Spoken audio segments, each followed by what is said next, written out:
자, 110회 플래닛 독서 경영 세미나를 시작하도록 하겠습니다. 자, 오늘의 도서는 스틱. 스틱이라는 말이 여러분도 아시겠지만 착 달라붙는다라는 뜻이죠.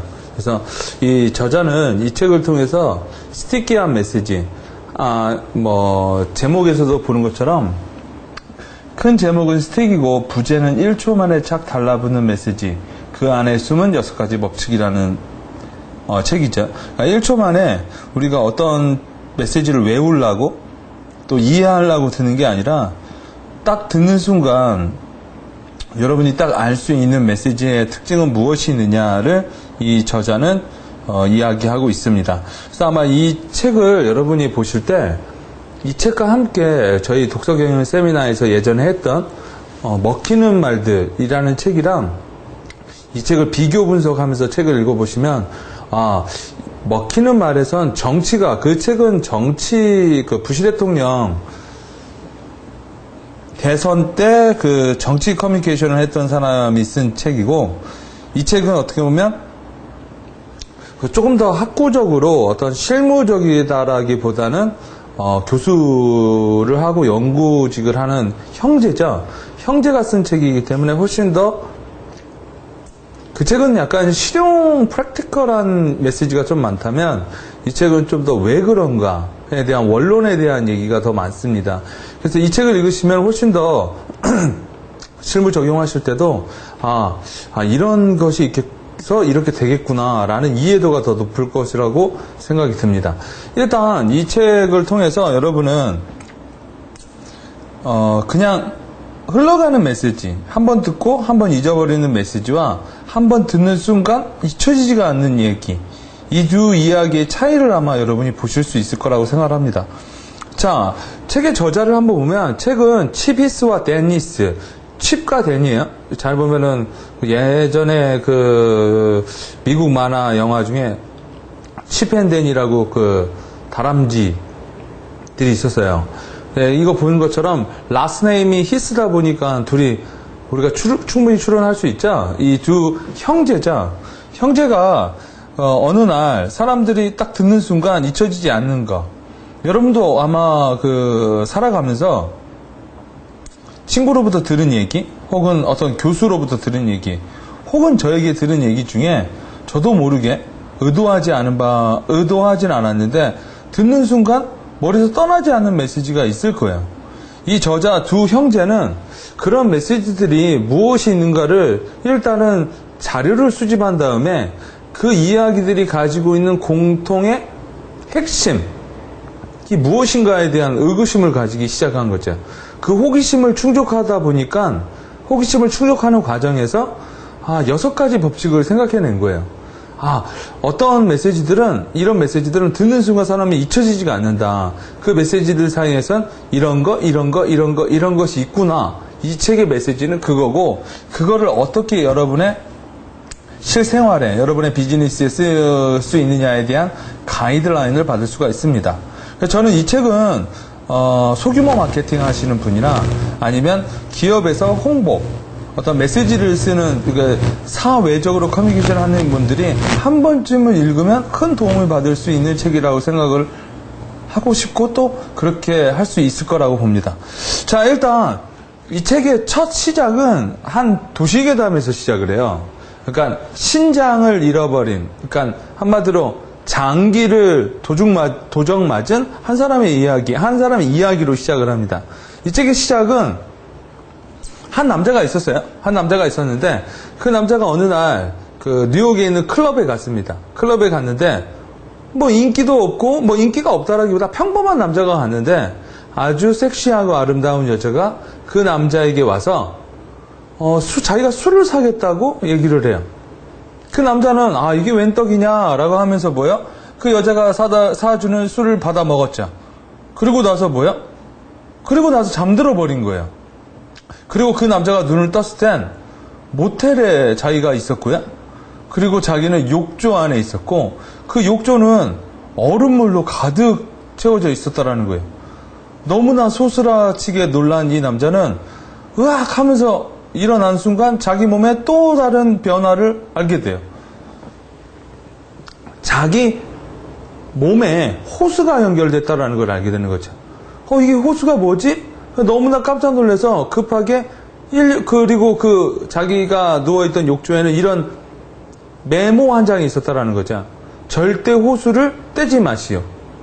이 남자가 너무 놀라가지고 911에다가 전화를 해서 신고를 하게 되는 거예요. 자초지경 얘기하고 난 이렇게 됐다.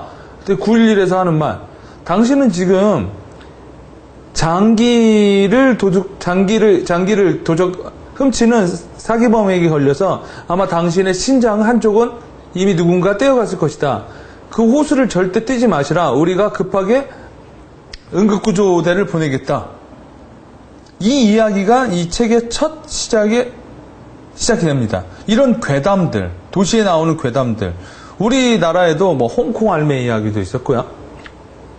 최근에는 여러분 휴게소에서 아이들의 신장을 도둑질해 간다라는 그 신장 도둑 이야기도 있었어요. 장기 이식 도둑놈 얘기도 있었는데 뭐 그것이 알고 싶다 해도 한번 나오더라고요. 그러나 실제로 그런 사건은 없었다고 하고요.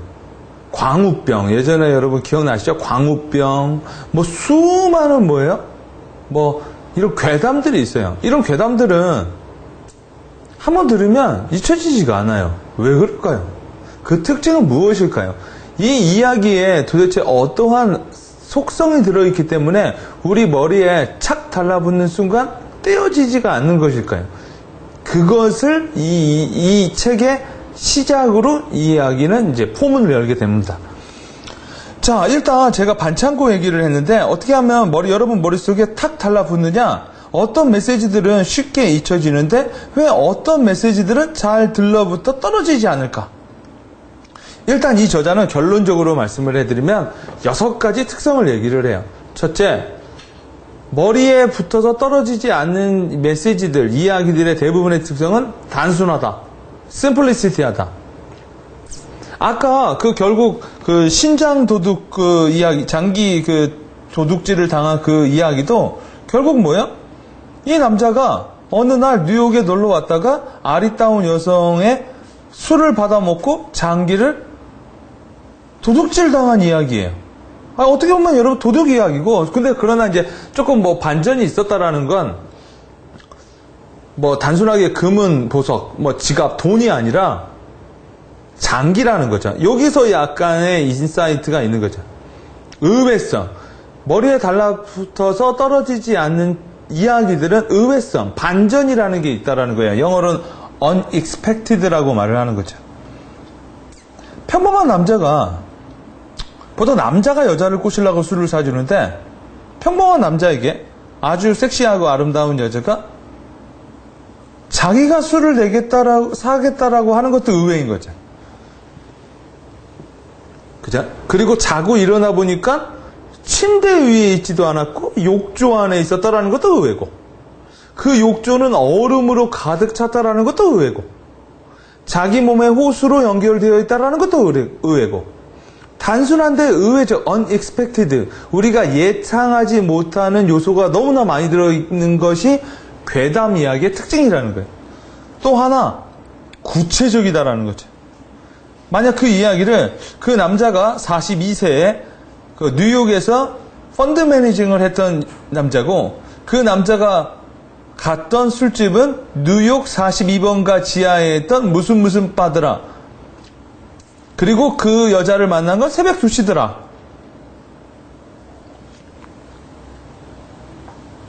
그리고 그 911 여자의 상담원 여자는 누구더라. 이런 식으로 구체적으로 얘기하면 뭐가 생길까요? 그렇죠. 훨씬 이야기에 생동감이 생긴과 동시에 신뢰성이 생겨나는 거예요. 보통 우리가 구체적인 이야기, 누가 했대더라, 이런 거 많이 알죠, 여러분. 내 친구의 친구가 그러더라. 그렇죠? 그리고 언제나 여러분 그런 메시지, 괴담 같은 얘기들은 구체적이에요. 구체적이기 때문에 뭐예요? 그렇죠? 아까 말했던 바 이야기에서 그 여자가 그 남자에게 몇 년산 위스키를 주었다. 그리고 그 사람은 그 술을 먹으면서 어떤 친구와 대화를 했다. 이런 식의 구체적 요소, 디스크립션 요소들이 들어가면 이야기는 생생해짐과 동시에 크레디비티, 신뢰성은 늘어난다라는 게 또 이 저자가 얘기하는, 이 저자들이 얘기하는 것의 이야기고, 또 이런 이야기들은 어떤 이성, 팩트, 어떤 정보에 대한 이야기보단 감성을 자극할 수 있는 많은 이야기들로 구성이 된다는 거예요. 이러한 5가지 요소들이 하나하나 나열된 것이 아니라 하나의 플롯, 하나의 줄거리, 하나의 이야기의 형태로 사람들에게 다가서는 순간 그 메시지는 사람들 머릿속에 착 달라붙어서 안 떨어져 나간다는 거죠. 자, 그래서 이 저자는 이런 6가지 요소 속에서 성공적인, 석세스한 메시지의 전달력을 우리가 살펴볼 수 있는데, 첫째, 아까 얘기한 것처럼 simplicity, 단순해야 되고, 두 번째, unexpected, 예상할 수 없어야 되며, 셋째, 구체적이고, 구체적이면 생생함과 동시에 신뢰성이 높아지고, 아까 말했죠? 구체적이면 동시에 emotional, 훨씬 더 감성적이 된다. 이러한 5가지의 속성들이 하나의 이야기의 형태로 사람들에게 전달됐을 때 그 메시지는 사람들 머리에 스티키 된다라는 거예요. 자, 그럼 이 책에서 본격적으로 이 책을 우리가 훑어보기 전에 이 책에서 가장 많이 나오는 단어가 바로 지식의 저주라는 말입니다. 지식의 저주가 뭘까요?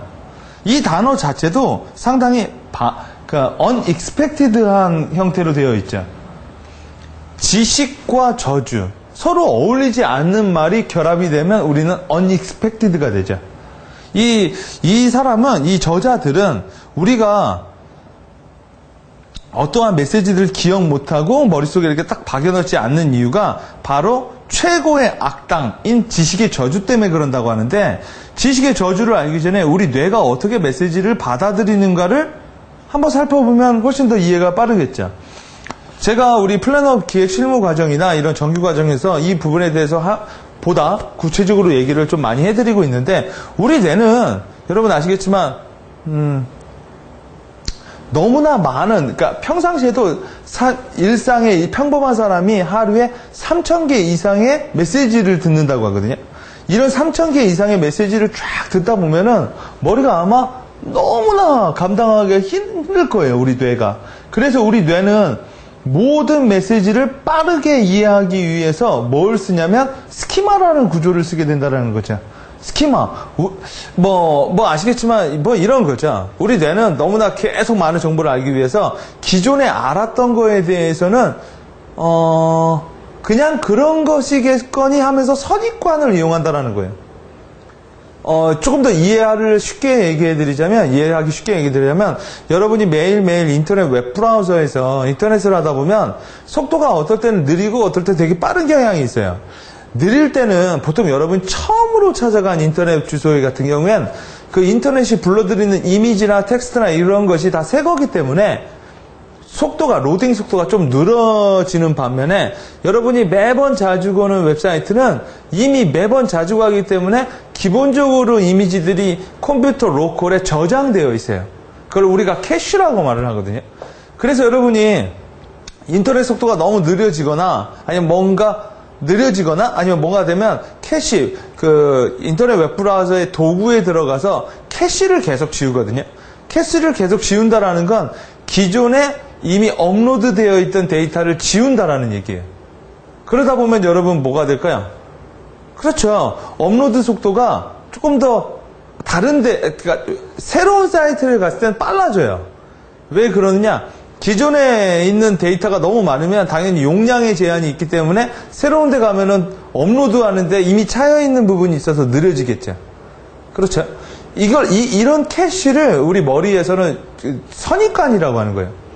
그러니까 우리 머리는 보다 빠른 제한된 용적량 안에서 보다 많은 메시지를 처리하고자 선입관이라는 캐시를 이용한다는 거예요. 그래서 여러분이 새로운 메시지를 받아들일 때 기존의 메시지, 기존에 자기가 알고 있던 걸로 새로운 거를 해석하려다 보니 해석하는 행위를 우리가 보수적인 사고라고 말을 하는 거죠. 그래서 창의력을 높이려면 매번 자기가 알고 있던 거를 부정하거나 아니면 삭제를 해야만 새롭게 로딩이 된다라는 거죠. 그러나 여러분 그런 건 쉽지가 않은 거죠. 이런 것을 바로 저자는 지식의 저주라고 말을 한 거예요. 지식의 저주. 아까 이미 말씀한 것처럼 이 책은 곳곳에서 어떻게 하면 스티키한 메시지를 만들어낼 수 있느냐를 얘기하고 있는데 그 중에 하나가 서로 반대적인 단어를 하나의 단어로 연합하는 방법도 나와요. 예를 들어 지식은 사람이 아니에요. 저주는 사람이 내리는 거죠. 근데 지식의 저주라고 한다는 건 어딘가 뭔가 맞지가 않기 때문에 우린 이런 구성을 못 봤기 때문에 이런 구성에 대해서 스티키한 요소가 있다는 거죠. 예를 들어 여러분 악마의 저주라고 하면 충분히 여러분이 기존에 이야기를 들어봤기 때문에 여러분의 그 선입관, 고정관념, 캐시에 들어가 있겠지만 예를 들어 아빠의 저주라고 한다면 여러분 뭐요? 들어가 있지 않을 확률이 있다라는 거죠. 왜? 아빠는 여러분 웬만하면 좀 긍정적인 그러니까 긍정적인 메시지가 있는데 저주는 부정적인데 이 두 개가 서로 어울리지 않는데 강제 결합시킨 거죠. 예를 들어 차가운 얼음이라고 하면 이건 자연적으로 연동이 되고 여러분이 어디선가 들어봤을 거지만 불타는 얼음이라고 하면 메이드가 안 된다라는 거죠. 왜? 얼음은 기본적으로 불타오르지 않아요. 그죠? 근데 불타오르는 얼음이라고 하면 여러분 뇌구조에 뭐예요? 이런 구성이 없었기 때문에 새롭게 입력이 된다라는 거죠. 이미 알고 있는 거에 대해서 선입관이라는 구조가 뭐예요? 원래 이러겠구니 하면서 퉁 쳐버릴 텐데요. 자, 지식의 저주라는 건 저자가 뭐라고 말하냐면 우리는 일단 무엇인가를 알고 나면 알지 못한다는 것에 대해서 어떤 느낌인지 상상할 수가 없다는 거예요. 즉 나는 알고 있는데 저 사람은 모르고 있다. 그 모르고 있는 상태가 어떤 거라는 걸 자기가 이해를 못하고 까먹기 때문에 전달하는 과정에서 뭐야? 서로 간의 지식의 갭이 일어난다는 거죠. 얘는 한마디로 야 이렇게 쉬운 걸 못 알아들어? 그리고 얘는 도저히 모르겠다라는 얘기를 하는 거예요. 왜요?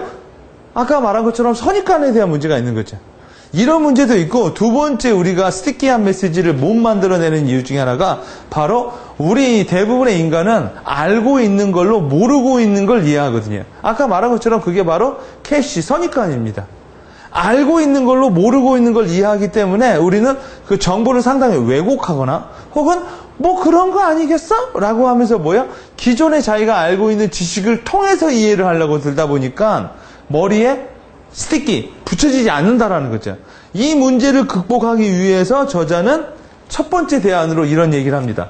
처음부터 아예 아무것도 배우지 말자. 좀 무식한 방법이겠지만 처음부터 아무것도 모른다고 하면 대부분이 스티키 되겠죠. 왜요? 선입관이라는 게 없으니까, 알고 있는 게 없으니까. 우리가 여러분 아이들을 보면 아는 것보다 모르고 있는 거를 그냥 많죠. 애기가 태어나면 대부분 머리가 아마 초기값 제로일 겁니다.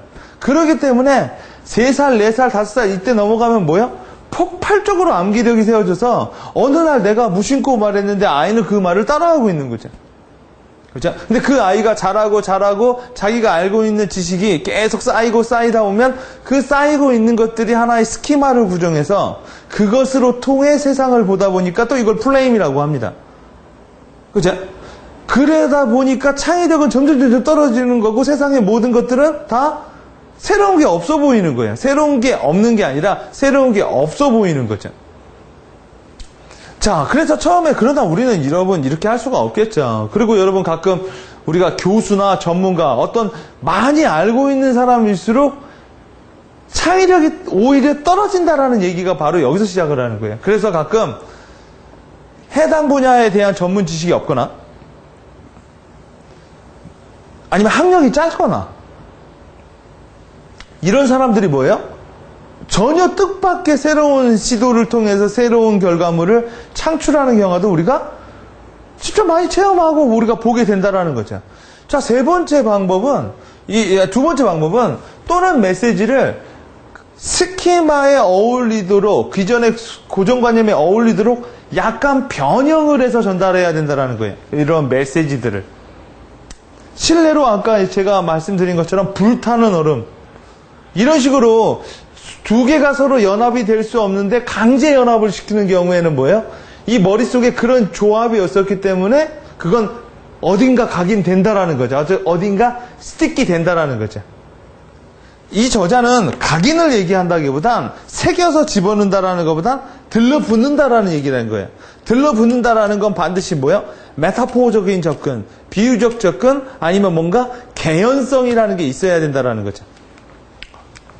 그래서 다시 한번 이 저자가 말하는 스티키한 메시지는 첫째, 단순해야 되고 unexpected, 의외성이 있어야 되며 구체적이고 credibility, 그러니까 신뢰적이어야 되며 이모셔널하다. 이 구체성이 이 두 개를 다 커버링하는 거예요. 그리고 이런 것들이 스토리라는 큰 플랫에 담겨 있어야만 듣는 사람이 우걱우걱 잘 먹는다라는 거죠. 스티키 대사. 자, 그래서 여러분 어떤 메시지를 전달하려면 지금 제가 50 본드, 이 본드로 이렇게 풀칠을 했는데 이런 메시지 6가지 요소들이 이 메시지를 여러분 머릿속에 여러분의 기존에 알고 있던 메시지와 잘 스티키 된다라는 거예요. 그죠? 자, 아마 여러분이 먹히는 말이라는 책을 읽다가 이걸 보면 펀더멘탈은 비슷한데 약간 다르게 본다라는 걸 볼 수 있을 거예요. 우리가 책을 읽을 때 재미라는 건 이 책에서 말하는 어떤 말하는 내용을 그대로 뭐 듣는 것도 중요하지만 비교 분석, 저자들이 생각하는 메시지, 저자들이 생각하는 생각의 비교를 하다 보면 더 많은 인사이트를 얻을 수 있을 거라고 생각하고 또 제가 독서경영 세미나를 운영하는 목적도 거기에 있고요. 자, 그럼 스티키한 메시지를 만들어내는 6가지 갈고리는 뭐가 있느냐? 지금 여러분이 보시고 계시는 게 일명 칙칙이라는 거예요. 칙칙이. 칙칙이는 2가지 서로 반대되는 서로 다른 모습을 가지고 있기 때문에 잘 붙어요. 한쪽은 고리처럼 연결되어 있고 한쪽은 털뭉치처럼 막 복잡한 구조. 이쪽은 정형화된 구조인데 이쪽은 비정형화된 구조 있죠. 그래서 여러분 딱 붙이다 보면 고리고리에 이 털뭉치처럼 생긴 애들이 무작위로 이렇게 걸린다라는 거거든요. 갈고리처럼. 그러니까 이 저자는 이런 식의 발상을 얻은 거예요. 우리 머리가 이런 갈고리의 구조라고 한다면 메시지는 이 갈고리에 잘 걸릴 만한 형태가 되어야만 잘 들어붙는다라는 거죠. 자, 그럼 첫 번째 무엇이 있느냐를 보면 simplicity. 일단 제일 먼저 단순해야 된다고 하죠. 여러분이 보시는 것처럼 우리가 성경 이야기, 성경이나 이런 기독교적 이야기를 보면 아주 구조는 되게 단순해요. 심지어 어느 정도로 단순하냐면 결국 하나님이 이겨요. 엔딩도 나와 있는 얘기예요. 그렇죠? 결국 선과 악의 대결이고 선이 이기게 되어 있어요. 이게 너무나 단순한 구조이기 때문에 사람들은 여러분 복잡하다 보면 여러분 뭐예요? 메시지에 신경을 못 쓰고 다른 거에 신경을 쓰다 보니까 정작 메시지가 스티키가 들러붙지는 않는다라는 거죠. 우리가 알고 있는 수많은 동화들, 지금 여러분이 보시는 콩쥐 팥쥐 얘기를 보면 콩쥐는 착한 애고, 그죠? 팥쥐 엄마는 못된 사람이고 팥쥐는 못된 사람의 딸이니까 못된 쪽이고 못된 캐릭터고. 여러분 콩쥐가 착하면서 동시에 못된다고 하면 복잡한 구조가 되는 거죠. 이런 거를 여러분 그래서 결국 스토리텔링도 결국 콩쥐와 뭐예요? 콩쥐가 잘 되는 거예요. 콩쥐 파츠는 여러분 한국판 신데렐라 얘기 아닙니까? 그렇죠? 모든 이야기를 구조를 보면 대부분 구조는 비슷하고 단순하다라는 건데 우리가 어렸을 때 많이 들었던 뭐 놀부와 흥부 얘기, 은혜를 갚은 까치 얘기 다 구조는 단순한 구조라고 하고 메시지도 단순해요. 실례로 여러분이 빌 클린턴이 재선을 앞두고 수많은 경쟁자들이 클린턴의 정책에 대해서 공격을 했죠. 이 사람이 챔피언이니까. 수많은 경제, 정치, 사회, 문화, 대통령이 다뤄야 될 메시지는 엄청나게 많아요. 근데 이 모든 것을 클린턴의 거의 재선 메인 슬로건이었죠. 이렇게 사람들이 자기에게 복잡성을 줄 때 한 메시지로 모든 걸 단순하게 만들었죠. 바로 그게 It's the economic stupid이라는 거예요. 사회, 경제, 문화 모든 말을 얘기했을 때 클린턴은 오직 하나로 얘기를 한 거죠. 야, 문제는 경제야 이 바보야. 이 메시지 하나로 재선에 당선될 수 있었다고 하거든요. 그럼 단순성이라는 건 무엇일까요? 단순성이라는 건 즉 본질, 키워드에 대한 얘기예요. 키워드, 키가 되는 단어, 비슷한 단어가 있죠? 그렇죠. 패스워드가 있습니다. 그러니까 우리가 머릿속에 들어가려면, 소비자의 마음 속에 들어가려면 소비자의 마음을 비밀번호가 있는, 9개 비밀번호가 있는 그 비밀번호를 누르면 열리는 그 잠금장치로 생각을 해보세요. 도대체 어떤 키워드, 어떤 메시지를 넣어야만 마음이 열릴까요? 그걸 바로 본질이라고 하는 겁니다. 예를 들어 우리가 수많은 것 속에 모든 사업의 본질, 코어는 뭐냐? 애플사의 코어 본질은 혁신이었을 거예요. 그렇죠? 그러니까 그들은 돈을 많이 버는, 그러니까 본질, 많은 사람들이 이런 얘기를 하죠. 사업의 본질은 수익을 내는 거야. 그러나 애플은 수익을 낸다라기보단, 그쵸? 혁신을 한다라는 거죠. 혁신을 한다라는 거. 혁신을 한다라는 게, 물론 요새 스티브 잡스가 사망하고 나서 이 코어가 약해지고 있지만, 결국 우리 사업의 본질이 뭐냐? 이게 바로 심플리시티, 즉 단순성이라는 건데, 사우스웨스트 항공사는 이런 얘기가 있었대요. 사우스웨스트 항공사는 이 코어가 칩이었거든요. 저렴한 항공사. 그런데 어느 날 항공사가 저렴하다라는 코어, 자기네 아이덴티티, 가장 중점 메시지를 유지하기 위해서 이 기내식도 땅콩으로만 제공을 했는데, 어느 날 승객들 설문조사를 해보니까 땅콩은 너무 출출하다, 치킨 샌드위치 정도 주면은 훨씬 더 좋겠다라는 설문조사 결과가 나왔대요.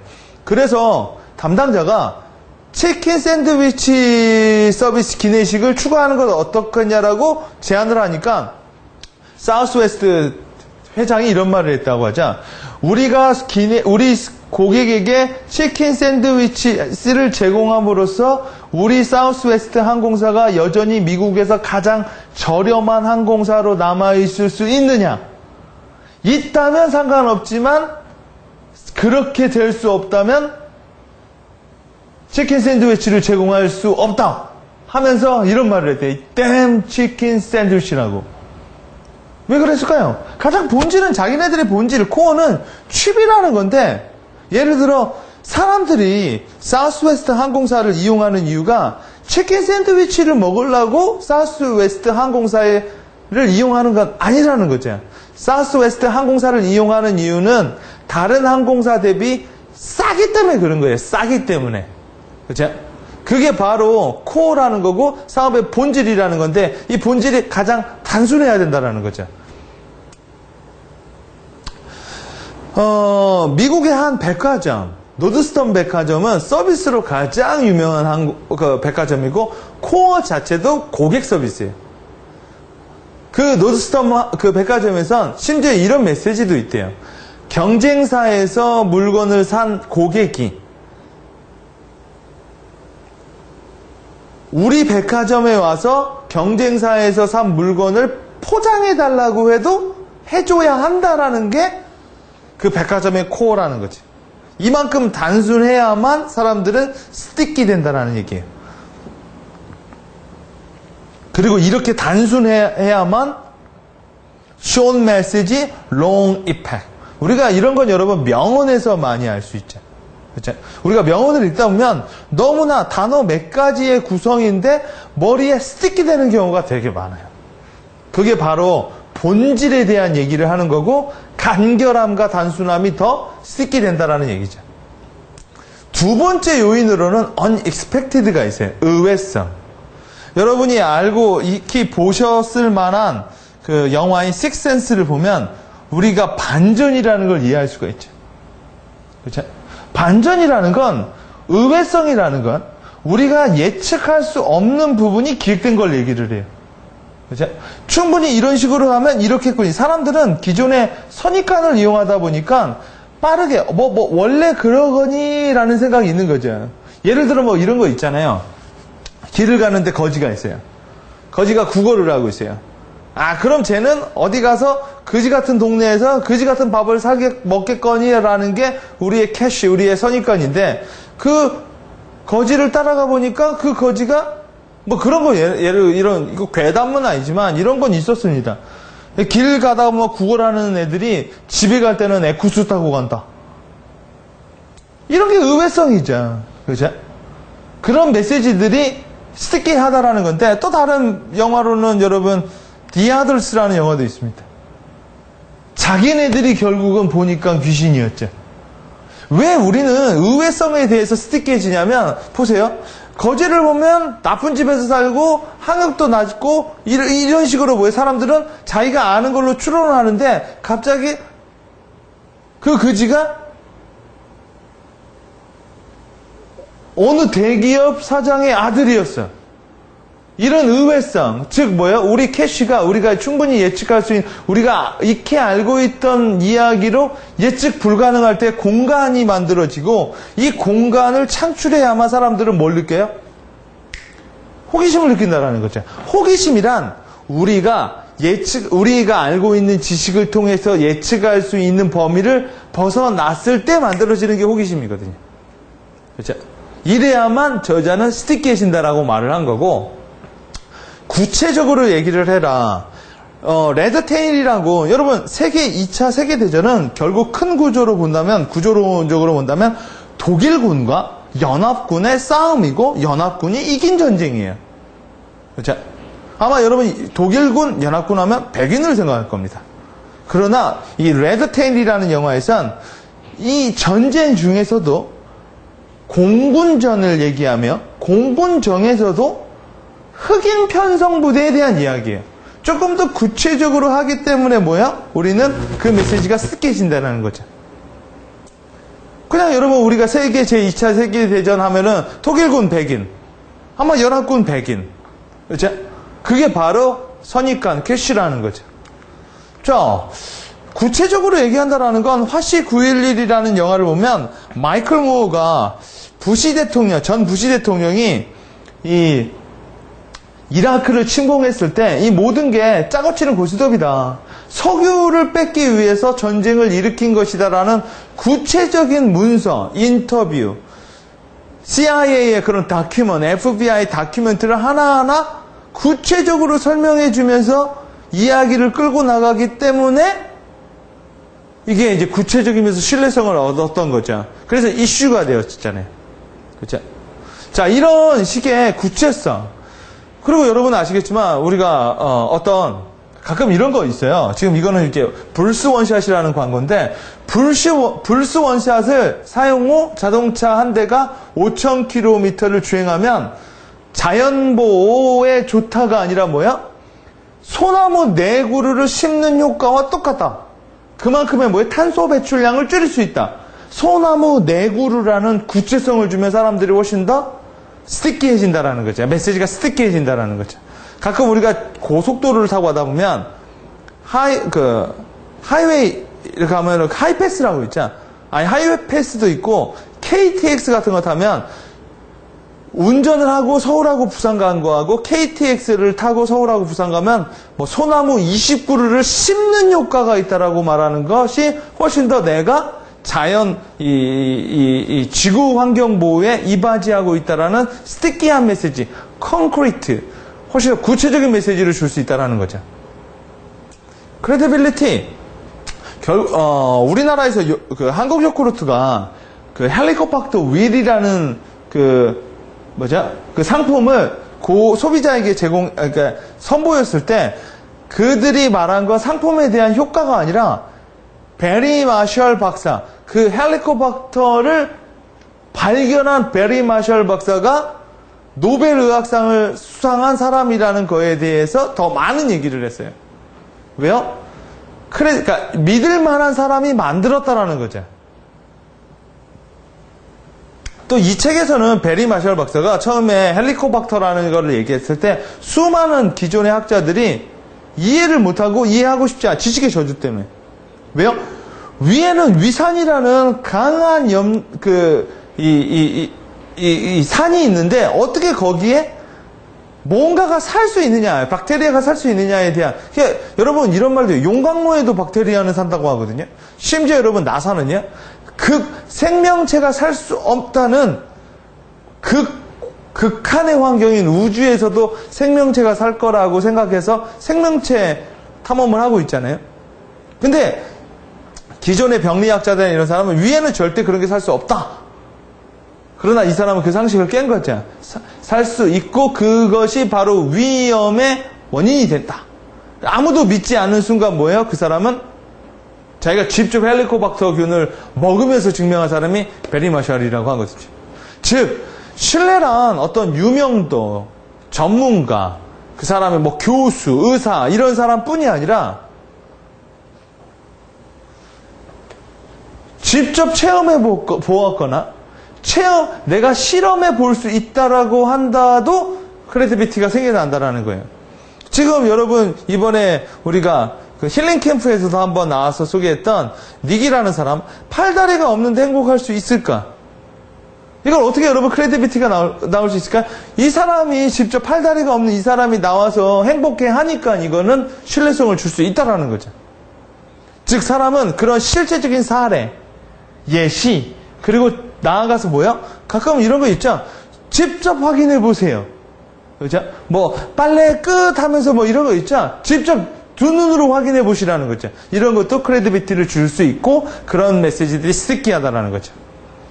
서브웨이는 자기네들의 음식, 자기네들의 그 혹이라는 게 얼마나 다이어트에 도움이 될 수 있느냐를 우연히 한 150kg 나갔던 친구가 호기만 먹어죠. 호기 다이어트만 해가지고 거의 절반 이상을 살을 뺐던 사례로 사람들에게 얘기를 하고, 이 친구는 자기가 150kg 나갔을 때 옷을 언제나 들고 다니면서 뭐야? 이렇던 자기가 이렇게 살이 뺐다. 왜? 서브웨이만 먹어서. 이 스토리를 엄청난 비용 주고 자기네들이 자기네의 메시지로 선택을 한 거거든요. 단순하고요, 의외성도 있고요, 감성적이고요, 구체적이죠. 이 친구가 어떻게 호기만 먹었는지에 대해서 아주 구체적인 에피소드가 나오거든요. 자, 이렇게 구체적이면 되고, 이런 모든 것들이 이모셔널, 감성적 어필이 되어야 된다는 건데, 김단도 교수의 아프니까 청춘이다. 여러분, 아프다, 청춘이다도 아까 말한 것처럼 서로 상반되는 메시지 구조가 강제 연합됐을 때 우리는 그것이 잘 각인되거나 스티키 된다라는 것처럼, 아프니까 청춘이다. 왠지 청춘에게 뭘까요? 위로하고 뭔가 따스한 느낌을 주기 위한 책 제목. 최근에 해민서 스님이 쓴 멈춰야 보이는 것들. 이런 식으로 감성적인 부분이 훨씬 더 스티키하다라는 거죠. 우리 뇌는 이성적인, 그러니까 레셔널한 것보다 이모셔널한 거에 대해서 더 잘 달라붙는다라는 거예요. 이런 모든 것들이 사실을 있는 그대로 제시하는 기사 보도가 아니라 하나의 이야기 형태로 전달됐을 때 잘 들어붙는다라는 건데, 여러분, 사람들은 이야기를 좋아해요. 아이들도 여러분, 할머니한테, 엄마한테 이야기 또 해주세요, 또 해주세요, 또 해주세요 하는데, 이야기를 해달라는 이유는 뭔가를 배워보고 싶다, 뭔가를 가르침을 얻고 싶다라기보단 오락과 즐거움을 얻기 위해서죠. 그런 과정에서 자기가 교훈을 얻고 자기가 뭔가 깨달은 거죠.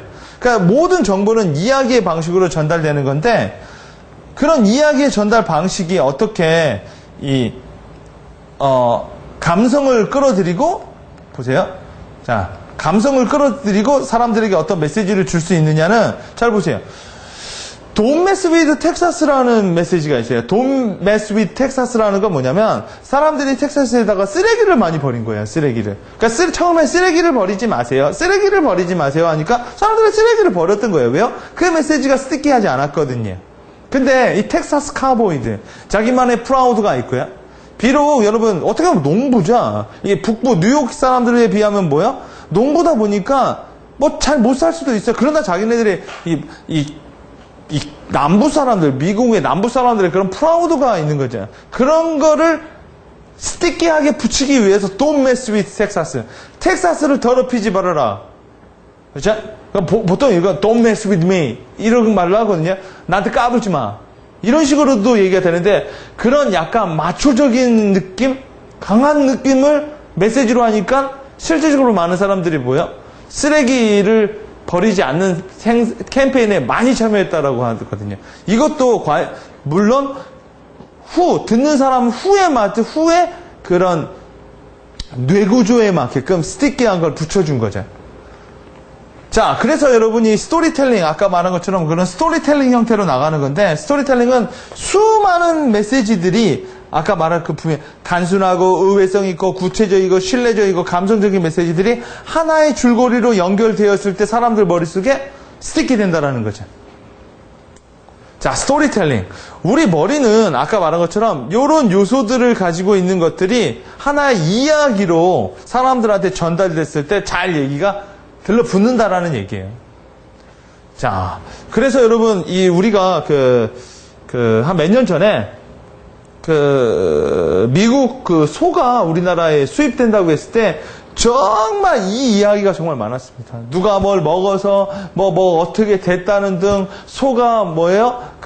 소가 산 똥을 가지고 뭐가 어떻게 하면 식물에도 전염이 된다는 등 수많은 괴담 같은 내용들이 너무나 많이 만들어진 거죠. 왜요? 단순하고요. 의외적이고요. 되게 감성적이고요. 이런 것들이 너무나 많이 퍼졌다는 거죠. 한번 사례를 한번 얘기해보면, 스티키한 사례를 얘기해보면, 맥스웰 하우스라고 있습니다. 맥스웰 하우스. 많은 사람들이 커피 전문점이라고 생각하지만, 원래는 호텔이었어요. 호텔인데 약간 스티키한 요소가 있었죠. 호텔인데 커피가 맛있는 호텔이었어요. 호텔은 원래 잠자리가 편안해야 되는데, 여기는 잠을 깨우는 커피가 더 사람들에게 더 많이 알려줬다라는 부분이 약간 unexpected하죠. 근데 어느 날 루즈벨트라는 신뢰성을 가지고 있는 사람이 와서 커피를 마시고 얘기했다죠. Good to the last, 마지막 한 방울까지 맛있다. 그게 바로 맥스웰 하우스의 그런 숨겨진 이야기라고 하거든요. CSI 시리즈 정말 많죠. CSI, 뉴욕, 마이애미 정말 많은데 이 메시지를 가지고 아까 말했던 화씨 911의 마이클 모어 감독은 이러한 너무나 많은 이 범죄 이야기는 여러분 정말 잘 퍼져요. 단순하잖아요. 살인범과 피해자와 피의자. 그리고 언제나 우리가 몰랐던 사람이 범인, 의외성. 살인이라는 거, 범죄라는 건 상당히 이모셔널하고요. 그리고 범죄 현장을 보면 상당히 구체적으로 얘기를 하죠. 그리고 이거를 저녁 어떤 괴담 형태로 나오니까 CSI 시리즈는 너무나 얘기가 그래서 여러분, 미국 최상위 50개 프로그램 중에 절반 이상이 CSI고, 마이클 모어 감독은 이러한 이야기가 너무나 많아져서 미국의 총기 사고가 더 많이 일어난다라는 것까지 뽑아낸 적이 있어요. 자, impossible is nothing. 불가능이라는 없다라는 어떤 루저가 뭔가 실패한 사람들이 제기했다라는 그러한 메시지. 이게 바로 아디다스의 메시지 이야기거든요. 자, 예를 들어 이신바에바 같은 경우엔 2단 평행보 선수를 하다가 키가 커지는 바람에 더 이상 2단 평행보 선수를 할 수 없었고, 그녀가 우연히 택한 장대 높이뛰기를 통해서 그녀가 세계 최고의 미녀새가 됐다라는 이야기. 그리고 거기에 숨겨진 unexpected. 장대 높이뛰기를 했다라는 것도 unexpected지만 그녀가 처음으로 든 폴은 남자 폴이었다라는 unexpected. 이런 것들이 하나의 스티키한 메시지를 구성을 하는 거고, 아시겠지만 여러분, 스티브 잡스는 초창기에 애플을 만들었을 때 자기네 회사에 애플 로고 깃발이 아닌 해적 깃발을 갖다 붙였다고 해요. 왜요? 자기네들이 작은 회사다 보니까 자기네 이 멤버들에게 훨씬 더 어떤 감정적 임프레션을 주고 훨씬 더, 그러니까 결국 이거였어요. 해군이 되지 말고 해적이 되자. 해군은 어떤 정형화된, 그러니까 이쪽에서는 얘기한 게 마이크로소프트, IBM을 얘기했던 거래요. 소수의 해적이 대군의 해군을 골탕 먹일 수가 있거든요. 해군은 질서와 규율이 중요하지만 해적은 뭐예요? 그런 게 중요하다. 훨씬 더 즐겁게 일하자. 뭔가 조직을 익사이팅하게 만든 거죠. 그래서 애플 기 대신 해적 깃발을 붙이고 해적 옷을 입고 다니면서 어떤 조직의 스토리텔링, 조직에게 뭐예요? 어떤 동기부여를 줬다라고 하는 이야기가 흘러요.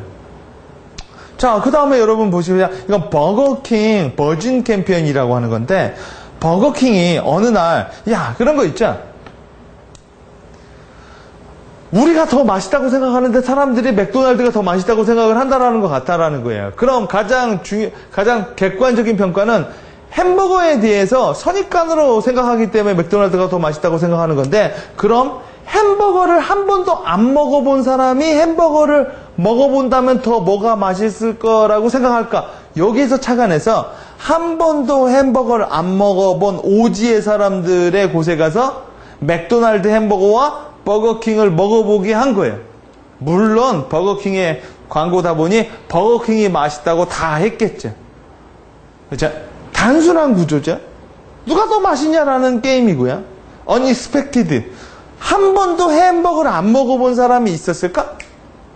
구체성. 그 캠페인을 보면 자기네들이 어디를 갔고 그 동네는 어떤 도시고 이거 디테일하게 설명을 해요. 이모션. 재미있어요.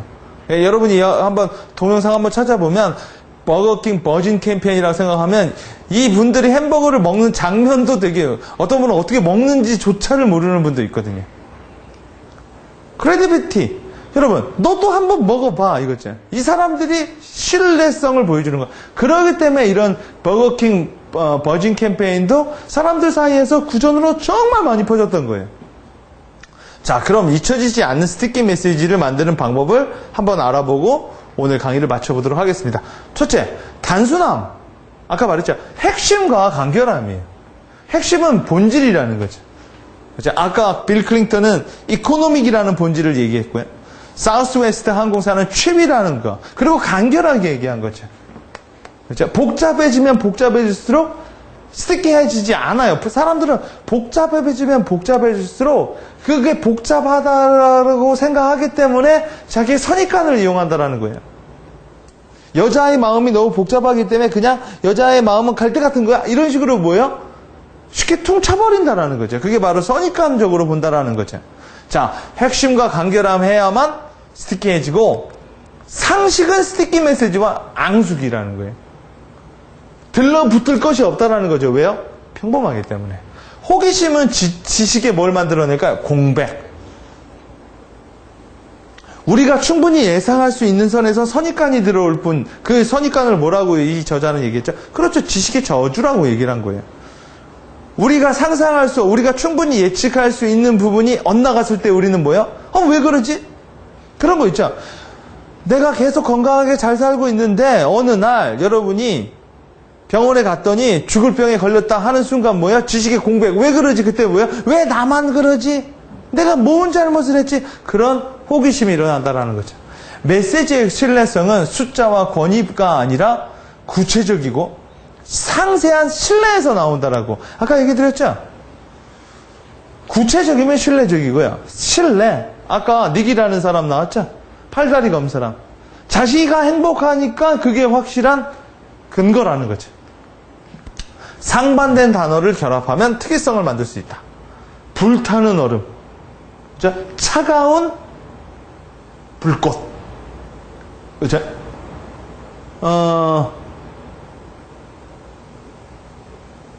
뭐 여러 가지가 있겠죠. 상반된 게. 그렇죠? 그런 거 있죠. 그래서 여러분 전쟁과 평화.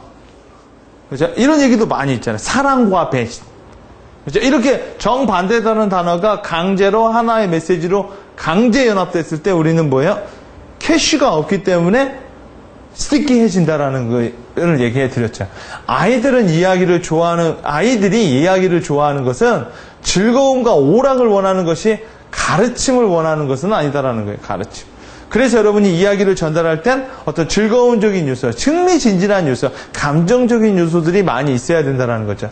스토리를 읽으면 머릿속에 그림이 그려져야 된다는 거예요. 그림이 그려지려면 상당히 어떻게 해야죠? 구체적이야죠. 근데 그 구체적인 방법은 거시에서 미십니다. 전체적으로 큰 윤곽이 나오면서 부분적으로 구체적이어야지 큰 윤곽이 안 먼저 큰 윤곽을 얘기하고 부분을 얘기하는 걸 우리는 귀납식이라고 말을 하고, 그런 것들은 언제나 뭘 만들어내요? 간결함. 기자들은 언제나 글을 쓸 때 리드 메시지를 되게 중요시 여기거든요.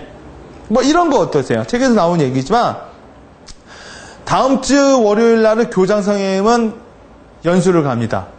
교감 선생님은 결혼식에 의해서 못 오십니다. 선생님들의 대부분도 교육과 일정에 의해서 학교에 불참합니다. 자, 이런 메시지를 여러분이 리드 메시지, 중점 메시지로 쓴다면 뭐라고 쓰겠어요? 대부분의 행정원들은 쉰다. 라고 말을 하면 되는 것도 있겠지만, 여러분이 전달하려는 대중이, 어디에서 듣는 사람이 학생들이라면 이렇게 리드 메시지를 작성할 수 있겠죠? 월요일은 학교 안 오는 날이다. 이게 더 본질이거든요. 그 친구들에게. 이게 바로, 여러분 뭐야? 핵심을 먼저 얘기하고 부분을 얘기하면 그림을 그려내게 할 수 있다는 거예요. 자, 에필로그를 얘기해 드리겠습니다. 여러분, 오리가 알에서 깨어나면 처음으로 본 걸 가지고 엄마라고 생각하면서 쫄쫄쫄 따라다닌다고 하죠. 왜요? 아까 얘기해 드렸어요. 지식의 저주. 이 책에서는 지식의 저주라는 얘기가 계속 많이 나와요. 처음부터 끝까지. 왜요? 스티키한 메시지를 만들어내려면 왜 스티키해지지 않는가를 알면 되는 거잖아요. 그죠? 역발상적으로. 그죠? 그것이 바로 지식의 저주라는 거고, 오리가 처음에 세상 밖에 나왔을 때 모든 것들은 새로운 거기 때문에 뭐예요? 얘는 지식의 저주를 못 받았다라는 거죠. 그죠? 본능에 더 가깝기 때문에. 그죠? 즉, 각인효과라는 게 있다는 거예요. 각인효과. 뭔가 새겨넣으려면 뭐야? 새겨넣는 과정에서 스티키한 요소들이 되게 많아야 되는데, 아까 찍찍이 보여준 것처럼, 그러려면 반드시 여러분이 뭐야? 스티키한 요소. 6가지 요소를 생각해 봐야 된다는 거죠. 첫째 뭐야? 단순해야 되고, 두 번째, unexpected, 의외성이 있어야 되며, 그 다음 뭐죠? 구체적이고, 신뢰성이 있고, 감성적인 내용을 이야기의 방식으로 전달되면 착 달라붙는다라는 거죠. 자, 오늘은 스틱이라는 책을 통해서 여러분이 어떻게 하면 내 메시지가 훨씬 더 스틱해지고 훨씬 더 임팩트 있게 되느냐에 대한 6가지 요소를 형제가 쓴 책을 통해서 한번 배워봤습니다. 자, 다음 시간엔 우리가 세계 시장을 제패한 21등 기업의 비밀, 즉 많은 기업들이 규모, 사이즈를 얘기할 때 진정으로 그 소기업 중심의 1등 기업들은 무엇이 있느냐. 지금처럼 이 미래는 여러분 대기업 중심 아니면 소기업 중심, 이 양강의 구도로 간다라고 얘기하는 게 많아요. 그러니까 여러분이 큰 대기업의 일부분이 되지 않으면 아주 작은 1인 기업가가 되는 건데, 1인 기업가가 되려는 분, 양적 시장이 점차 둔화되는 이 시점에서 어떻게 하면 작은 시장에서 1등을 할 수 있느냐. 이 독일의 피터 드러커라는 그 이름을 가질 정도로 유명한 저자의 이야기다 보니까 여러분이 많은 사례와 많은 메시지를 통해서 과연 우리 회사를 어떻게 이끌 것이며 또 나 자신도 어떻게 히든 챔피언이 될 수 있는가를 이 책을 통해서 한번 살펴보는 시간을 갖도록 하겠습니다. 자, 오늘은 여기까지 진행하겠습니다. 수고하셨습니다.